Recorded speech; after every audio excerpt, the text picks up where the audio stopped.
السلام علیکم ناظرین۔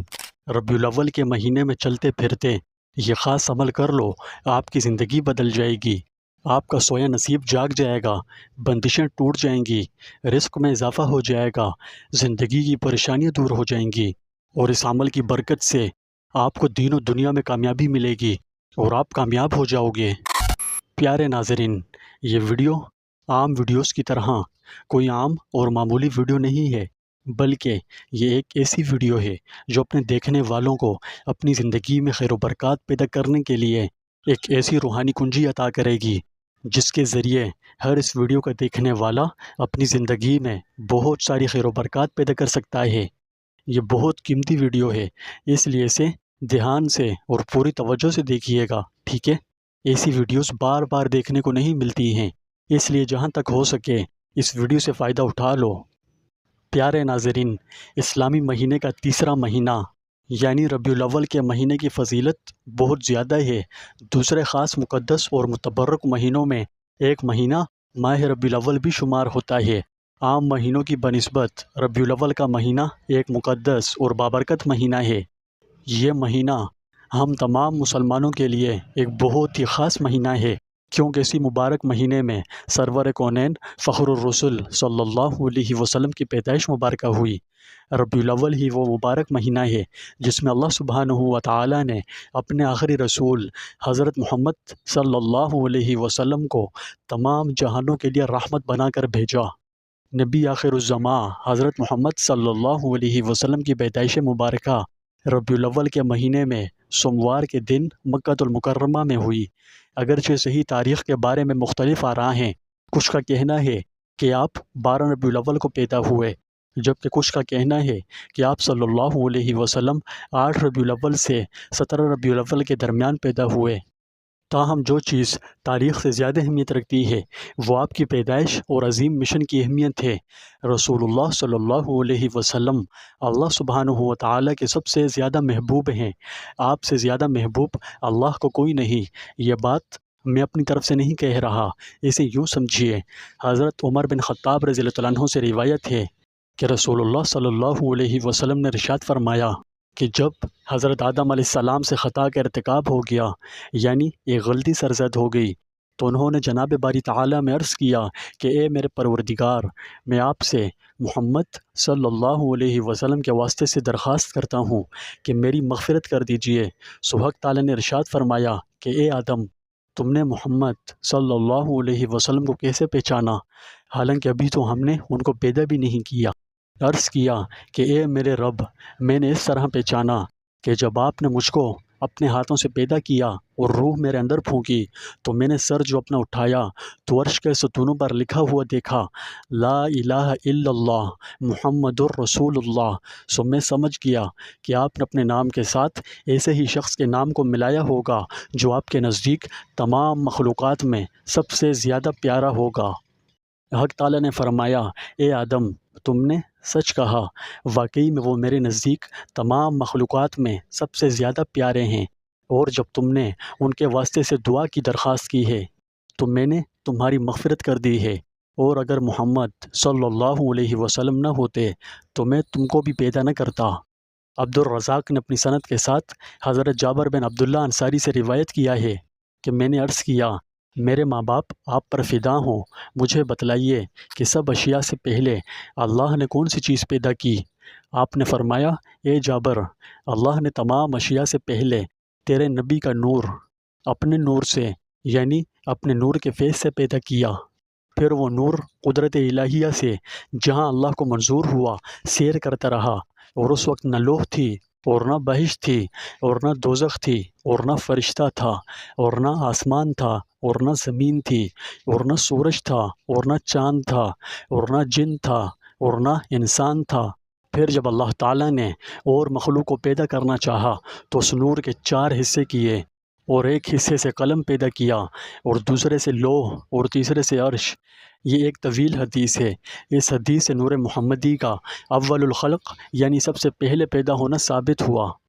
ایک روایت میں ہے کہ نبی کریم صلی اللہ علیہ وسلم نے ارشاد فرمایا کہ بے شک میں حق تعالیٰ کے نزدیک خاتم النبیین اس وقت منتخب ہو چکا تھا جب کہ آدم علیہ السلام ابھی اپنے خمیر میں ہی پڑے تھے، یعنی ان کا پتلا بھی تیار نہ ہوا تھا۔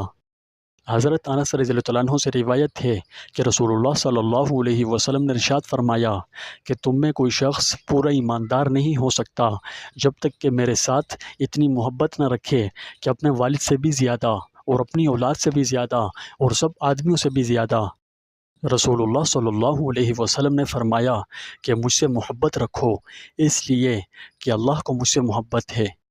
پیارے ناظرین، اگر اپنی سوچ کو وسیع کر کے سوچا جائے تو اس امت مرحومہ پر سب سے بڑا جو احسان اللہ نے کیا ہے وہ حضور صلی اللہ علیہ وسلم کی بعثت مبارکہ ہے، یعنی حق تعالیٰ نے مومنین پر احسان فرمایا کہ ان میں ایک رسول ان کی جنس سے بھیجا کہ وہ ان کو آیتیں اور احکام پڑھ پڑھ کر سناتے ہیں اور ان کو ظاہری و باطنی نجاست و گندگیوں سے پاک کرتے ہیں اور ان کو کتابت و حکمت سکھلاتے ہیں، اور بے شک وہ اس سے پہلے ایک کھلی گمراہی میں تھے۔ اس آیت کریمہ سے صاف صاف معلوم ہو رہا ہے کہ خوشی کی اصل چیز اور احسان یہ ہے کہ حضور صلی اللہ علیہ وسلم ہمارے لیے سرمایہ ہدایت ہیں۔ اس کی تفصیل یہ ہے کہ حضور صلی اللہ علیہ وسلم کے متعلق خوش ہونے کی بہت سی چیزیں ہیں، مثلاً حضور صلی اللہ علیہ وسلم کی ولادت مبارکہ اور آپ کی بعثت اور آپ کے دیگر تمام حالات، مثلاً معراج وغیرہ، یہ سب حالات واقعی خوش ہونے کے ہیں، لیکن اس حیثیت سے کہ ہمارے لیے یہ ہدایت اور ابدی سعادت یعنی ہمیشہ کی کامیابی کے ذرائع اور مقدمات ہیں۔ پیارے ناظرین، حضور صلی اللہ علیہ وسلم کا وجود ہر شے کے لیے رحمت ہے، پھر چاہے وہ انسان ہو یا غیر انسان، مسلمان ہو یا غیر مسلمان۔ حضور صلی اللہ علیہ وسلم اولاً و آخراً تمام عالم کے لیے باعث رحمت ہیں۔ حضور صلی اللہ علیہ وسلم کا ذکر ہمارے ایمان کا ایک جزء ہے۔ اب چونکہ شدت محبت کے لیے کثرت سے ذکر کرنا لازم ہے، اس لیے بعض احادیث میں آپ کو پڑھ کر سناتا ہوں۔ حضرت عباس رضی اللہ عنہ سے روایت ہے کہ نبی کریم صلی اللہ علیہ وسلم منبر پر کھڑے ہوئے اور ارشاد فرمایا کہ میں کون ہوں؟ عرض کیا آپ اللہ کے رسول ہیں۔ آپ نے فرمایا کہ میں رسول تو ہوں ہی، مگر دوسرے حسب و نسب کے فضائل بھی رکھتا ہوں۔ میں محمد بن عبداللہ بن عبد المطلب ہوں۔ اللہ نے مخلوق کو پیدا کیا اور مجھ کو ان کے بہترین یعنی انسان میں سے کیا، پھر انسانوں کے دو فرقے عرب و عجم بنائے اور مجھ کو بہترین فرقے یعنی عرب میں کیا، اور پھر ان کے مختلف قبیلے بنائے اور مجھ کو بہترین قبیلے یعنی قریش میں بنایا، پھر ان قریش کے کئی خاندان بنائے اور مجھ کو بہترین خاندان یعنی بنو ہاشم میں بنایا، بس میں اپنی ذات کے اعتبار سے سب سے افضل ہوں۔ اس حدیث مبارکہ سے ثابت ہوتا ہے کہ آپ نے اپنے فضائل کا ذکر برسر منبر فرمایا۔ حضور صلی اللہ علیہ وسلم کی ہر بات قابل ذکر و خیر برکت ہے۔ آپ کی نشست، برخاست، اخلاق و عادات، مجاہدات و ریاضات، افعال و احکام سبھی قابل ذکر ہیں۔ آپ کا ذکر تو ہر وقت ہی ہونا چاہیے اور آپ کی ہر ادا کا ذکر ہونا چاہیے، حتیٰ کہ آپ کے غصے اور اعصاب کا بھی ذکر ہو تو مزے سے لے کر ذکر کرنا چاہیے۔ حضرات صحابہ کرام نے اس راز کو سمجھ لیا تھا اور محبت کی یہ دولت ان حضرات کو نصیب تھی، اسی لیے اگر حضور صلی اللہ علیہ وسلم ناخوش بھی ہوتے تھے تو صحابہ کرام اس کا بھی ذکر لذت لے کر فرماتے تھے۔ پیارے ناظرین، حضور صلی اللہ علیہ وسلم کا تو اٹھنا بیٹھنا، سونا جاگنا، حتیٰ کہ حوائج ضروریہ میں مشغول ہونا سب عبادت ہے، بلکہ حضور صلی اللہ علیہ وسلم کے افعال و احکام کا ذکر کرنا ذکر ولادت سے بھی زیادہ بابرکت چیز ہے۔ یہی وجہ ہے کہ حضور صلی اللہ علیہ وسلم اپنی تمام عمر میں اپنی ولادت شریفہ کا ذکر تو بہت ہی کم کیا اور احکام کا ذکر بہت زیادہ کیا، یعنی نبی کریم صلی اللہ علیہ وسلم نے 23 سال تک احکام کی تبلیغ فرمائی۔ ان 23 سال میں سے اگر وہ 3 سال نکال بھی دیے جائیں جن میں وہی مؤخر رہی ہے تو تبلیغ کی پوری مدت 20 سال ہوتی ہے، اور 20 سال کے عرصے کو چھانٹ کر دیکھا جائے تو معلوم ہوتا ہے کہ حضور صلی اللہ علیہ وسلم نے اپنی ولادت شریفہ کا جتنے وقت میں ذکر فرمایا ہے اس کی مجموعی مدت غالباً 1 ہفتہ بھی نہیں ہوگی۔ اس لیے ہمیں حضور صلی اللہ علیہ وسلم کی 20 سال کی تعلیم و تبلیغ کا ذکر بھرپور کرنا چاہیے۔ سو اتباع سنت تو یہی ہے کہ حضور صلی اللہ علیہ وسلم نے اپنی عمر کی پوری مدت میں جس قدر اپنی ولادت شریفہ کا ذکر فرمایا ہے اسی قدر ہمیں بھی ذکر ولادت کرنا چاہیے، اور جتنا احکام کا ذکر فرمایا ہے اسی قدر ہمیں بھی احکام کا ذکر کرنا چاہیے۔ ہم تمام مسلمان حضور صلی اللہ علیہ وسلم سے سچی محبت کرتے ہیں۔ سچی محبت کا تقاضا یہی ہے کہ ہم اپنے جان و مال سب حضور پر فدا کر دیں، اور نہ صرف یہ کہ اسلامی سال کے تیسرے مہینے ماہ ربیع الاول میں تو ہم آپ کا ذکر کر لیں، اور سال کے دوسرے دنوں میں آپ کا نام مبارک تک زبانوں پر نہ آئے تو یہ زیادتی ہو جائے گی۔ اس لیے حقیقی محبت تو یہ ہے کہ ہم ہر خاص و عام دنوں میں آپ کا خوب ذکر کیا کریں، یعنی حضور صلی اللہ علیہ وسلم کا ذکر مبارک ہمارے ہر وقت کا وظیفہ ہونا چاہیے، ٹھیک ہے؟ یہاں آپ کا یہ سوال ہونا چاہیے کہ ہم آپ صلی اللہ علیہ وسلم سے اپنی محبت کا اظہار کیسے کر سکتے ہیں؟ اس کا جواب ایک حدیث سے سنیں۔ حضرت ابو ہریرہ رضی اللہ تعالیٰ عنہ سے روایت ہے کہ رسول اللہ صلی اللہ علیہ وسلم نے فرمایا، میری تمام امت جنت میں داخل ہوگی مگر جس نے میرا کہنا قبول نہ کیا۔ عرض کیا گیا کہ قبول کس نے نہیں کیا؟ فرمایا، جس نے میری اطاعت کی وہ جنت میں داخل ہوگا، اور جس نے میری نافرمانی کی اس نے قبول نہیں کیا۔ حضرت انس رضی اللہ عنہ سے روایت ہے کہ رسول اللہ صلی اللہ علیہ وسلم نے فرمایا کہ جس نے میری سنت سے محبت کی اس نے مجھ سے محبت کی، اور جس نے مجھ سے محبت کی وہ میرے ساتھ جنت میں ہوگا۔ اس حدیث سے معلوم ہوا کہ آپ صلی اللہ علیہ وسلم سے محبت کی علامت آپ کی سنت سے محبت ہے۔ پیارے ناظرین، جیسا کہ ہم نے اپنے ناقص علم کا استعمال کرتے ہوئے آپ کو ماہ ربیع الاول اور حضور صلی اللہ علیہ وسلم کی ذات اقدس پر چند موٹے موٹے فضائل عرض کر دیے ہیں، اللہ سبحانہ و تعالیٰ سے دعا ہے کہ آخ کر کے ان کئی باتوں میں اثر پیدا کریں، تاکہ ہم ان باتوں کو اپنے سینوں میں اتار کر ان پر عمل پیرا ہو جائیں، اور حضور علیہ الصلاۃ والسلام کا ذکر مبارک نہ صرف میلاد کے موقع پر کریں بلکہ غیر میلاد یعنی میلاد کے علاوہ دوسرے مہینوں کے ہر دنوں میں بھی کیا کریں۔ پیارے ناظرین، جیسا کہ ہم نے تفصیلاً اس ٹاپک پر بات کی ہے تو ان باتوں سے ہمیں کسی نہ کسی درجے تک حضور صلی اللہ علیہ وسلم سے محبت کے راز معلوم ہو گئے ہیں۔ آپ صلی اللہ علیہ وسلم سے محبت کا ایک طریقہ یہ بھی ہے کہ ہم آپ صلی اللہ علیہ وسلم پر درود شریف پڑھا کریں، خاص طور پر ماہ ربیع الاول میں، کیونکہ یہ مہینہ حضور صلی اللہ علیہ وسلم سے جڑا ہوا ہے، اور حضور صلی اللہ علیہ وسلم سے جڑنے کے سبب اس کی ایک خاص فضیلت ہے۔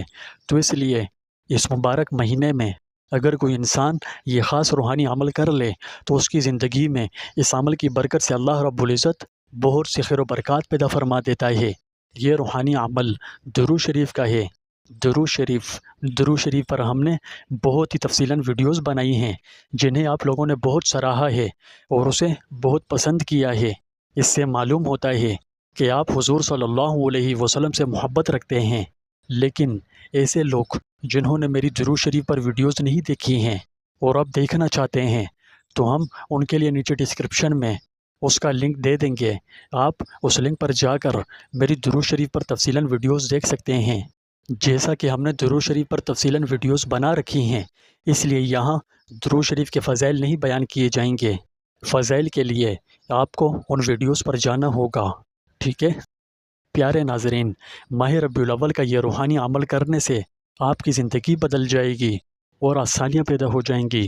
اگر آپ اپنی زندگی بدلنا چاہتے ہیں اور اس میں خوب ساری خیر و برکات پیدا کرنا چاہتے ہیں تو آپ نے یہ روحانی عمل کرنا ہے کہ سب سے پہلے آپ کو اپنی مصروفیات کو دیکھنا ہوگا، یعنی کوئی ایسا ٹائم مقرر کرنا ہوگا جو آپ کے لیے فارغ ہو یا پھر مصروفیات کم ہوں، تو اس فارغ ٹائم کو ماہ ربیع الاول کے آخر تک یعنی ربیع الثانی کا چاند نظر آنے سے ایک دن پہلے تک مقرر کرنا ہوگا۔ یہ ٹائم آپ نے کم از کم 20 منٹ تک رکھنا ہوگا، زیادہ سے زیادہ جتنا آپ چاہیں اتنا رکھ سکتے ہیں، ٹھیک ہے؟ جب آپ اپنے لیے کوئی ایک خاص ٹائم مقرر کر لیں تو روزانہ اسی خاص ٹائم پر آپ نے زندگی کو بدلنے والا یہ روحانی عمل کرنا ہے کہ اول باوضو ہو کر گھر میں جہاں خلوت میں جگہ میسر ہو وہاں بیٹھ جائیں، اگر ہو سکے تو اس جگہ کو خوشبو کے ذریعے خوشبودار کر دیں۔ یہ ادب ہے، لیکن اگر یہ ممکن نہ ہو تو ایسا کوئی ضروری نہیں ہے، لیکن اگر ہو سکے تو جگہ کو مہکانے کے لیے خوشبو کا استعمال لازمی کریں۔ اس سے ایک روحانی پرسکون ماحول پیدا ہوتا ہے۔ اس کے بعد خلوت میں بیٹھ کر اول 300 مرتبہ استغفار کریں۔ استغفار میں مختلف کلمات پڑھے جاتے ہیں۔ اگر آپ کو کوئی مخصوص استغفار یاد نہ ہو تو آپ استغفر اللہ بھی پڑھ سکتے ہیں۔ استغفار پر بھی ہم کئی ویڈیوز بنا چکے ہیں۔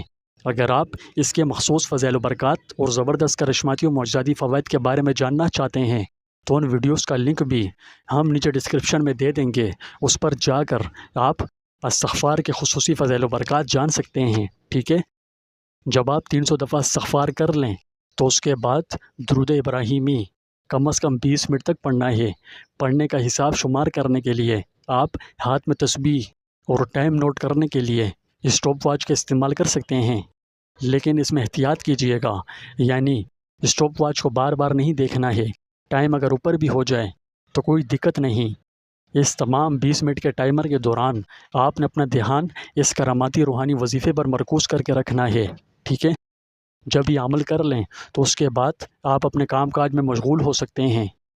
اسی طرح یہ عمل آپ نے باقاعدگی کے ساتھ بلا ناغہ روزانہ وقت مقررہ پر پابندی کے ساتھ کرنا ہے۔ آپ کے جذبہ ایمانی اور شوق کے لیے عرض کرتا چلوں کہ یہ عمل آپ کچھ ہی دن کریں گے کہ آپ کو اس کے عجیب و غریب برکات اپنی زندگی میں پیدا ہوتی ہوئی محسوس ہوں گی۔ آپ دیکھیں گے کہ آپ کے نصیب میں حائل رکاوٹیں ایک کے بعد دیگر دور ہو رہی ہیں، آپ کے مقدر میں لگی بندشیں ٹوٹ رہی ہیں، اور آپ اندرونی طور پر ایک ایسی شخصیت کے طور پر ابھر رہے ہیں جو کسی بھی سخت سے سخت حالات میں اللہ کی مدد کے ساتھ ان کا سامنا کرنے کے لیے تیار ہیں۔ پیارے ناظرین، یہ جو عمل ہم نے آپ کو دیا ہے یہ ایک راز ہے جو عام عاملین کو معلوم نہیں ہے۔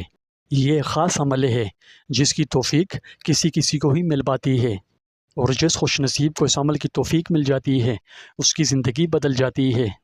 پیارے ناظرین، جیسا کہ ہم نے آج آپ کو ایک بڑا ہی طاقتور روحانی عمل دیا ہے جو آپ کی زندگی بدل دینے کی غیر معمولی صلاحیت رکھتا ہے، اور یہ اپنی انہی صلاحیتوں کے باعث مومنوں کا ایک محبوب عمل ہے جو اس کا تعلق اللہ سے اور اس کے محبوب حضرت محمد صلی اللہ علیہ وسلم سے جوڑتا ہے۔ تو اگر آپ اپنی زندگی میں خیر و برکات کا تجربہ کرنا چاہتے ہیں تو یہ عمل ضرور کریں، اور دوسروں کے ساتھ بھی اس مجرب اور آزمودہ عمل کو شیئر کریں۔